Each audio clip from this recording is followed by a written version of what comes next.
Dans cette petite vidéo, nous allons voir ou faire des rappels sur le torseur cinématique. Le torseur cinématique, c'est un élément mathématique qui va décrire un mouvement. Le mouvement d'un objet par rapport à une référence.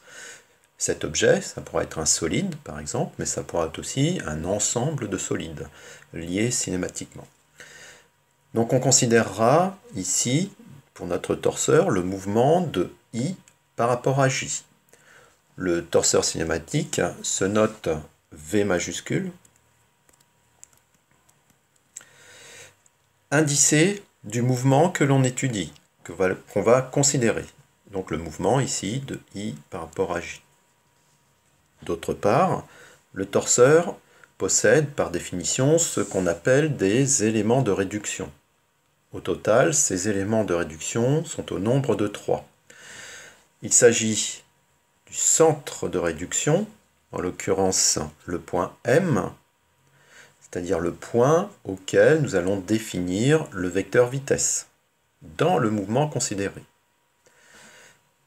La résultante du torseur, qui est un deuxième élément de réduction, qui sera le vecteur taux de rotation, qui va caractériser les rotations de I par rapport à J. Et enfin, troisième élément de réduction, le moment, qui caractérise donc la vitesse du point M liée à I dans son mouvement par rapport à J. Donc, le premier terme ici du torseur, oméga, sera la résultante du torseur. Le second terme, le vecteur vitesse, le moment du torseur. Et le point M, auquel on va écrire ce vecteur vitesse, ce sera le centre de réduction du torseur cinématique. Comme pour tout torseur, on va pouvoir appliquer la relation de Varignon pour pouvoir exprimer le moment en un autre point. C'est-à-dire ici, je vais pouvoir déterminer la vitesse d'un autre point P lié au solide I, par exemple, dans son mouvement par rapport à J, en appliquant donc une formule de changement de point. Cette formule, ce qu'on appelle la relation de Varignon. Et on écrira que la vitesse de P, appartenant à I par rapport à J, est égale à la vitesse du point M, liée à I par rapport à J, plus Pm, vectoriel, la résultante du torseur, c'est-à-dire oméga de I par rapport à J. Le torseur cinématique peut s'écrire sous une autre forme, une forme dite colonne. La première colonne va correspondre à la projection de la résultante dans une base qu'on aura préalablement définie. Donc la première colonne correspond à la résultante. Et la seconde colonne va correspondre au moment du torseur en projection dans la base que nous aurons définie, ici x, y, z. Quelques exemples d'application. Premier exemple, on va considérer une liaison pivot d'axe OX, donc vous avez le schéma ici, et je souhaite écrire le torseur cinématique au point O associé à cette liaison. Alors pour la liaison pivot, celle-ci possède qu'un seul degré de liberté, en l'occurrence donc une rotation ici par rapport à l'axe X. Par conséquent, le torseur cinématique associé à cette liaison, je vais l'écrire donc de la manière suivante, note V. On va considérer le mouvement de la pièce verte par rapport à la pièce jaune. Alors la pièce verte, je vais la repérer 1, donc on va caractériser le mouvement de 1 par rapport à 0, et je souhaite écrire le torseur au point O.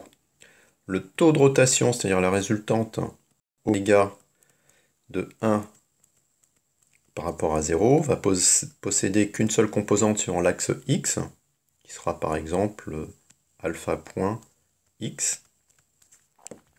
Et le vecteur vitesse, ici, du point O, lié au solide 1 dans son mouvement par rapport à 0, est nul, puisque le point O est sur l'axe de la liaison pivot. Autre exemple, donc là on va considérer un solide 1 en rotation autour d'un axe fixe, par exemple autour de l'axe Z. Et ce qui va m'intéresser ici, c'est de calculer, en fonction du paramétrage qui est donné sur le petit schéma ici, de calculer la vitesse du point P, connaissant la vitesse du point O. Donc c'est une application ici de la relation de Varignon. Donc le torseur cinématique qui caractérise le mouvement de 1 par rapport à 0, que j'écris en haut, sera donc le suivant. La résultante oméga de 1 par rapport à 0 sera égale ici à θ point z. Z étant normal au plan de l'écran et y étant le vecteur vertical ici. Donc la pièce verte va tourner autour de l'axe z. Le taux de rotation correspondant sera égal à θ point z. Et puis la vitesse du point O appartenant à 1 dans son mouvement par rapport à 0 est nulle, puisque le point O est sur l'axe de la liaison pivot. Alors je souhaite écrire maintenant ce torseur, non plus au point O, mais au point P. Je rappelle que la résultante des torseurs est un élément invariant. Donc concernant le torseur du mouvement de 1 par rapport à 0 au point P, la résultante sera la même.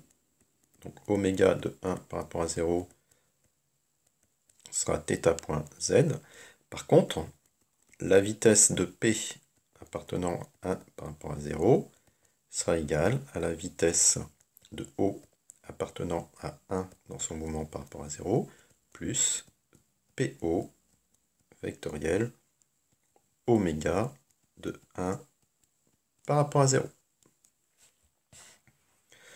Voilà donc pour quelques rappels sur le torseur cinématique et quelques calculs élémentaires faisant appel à la relation de Varignon.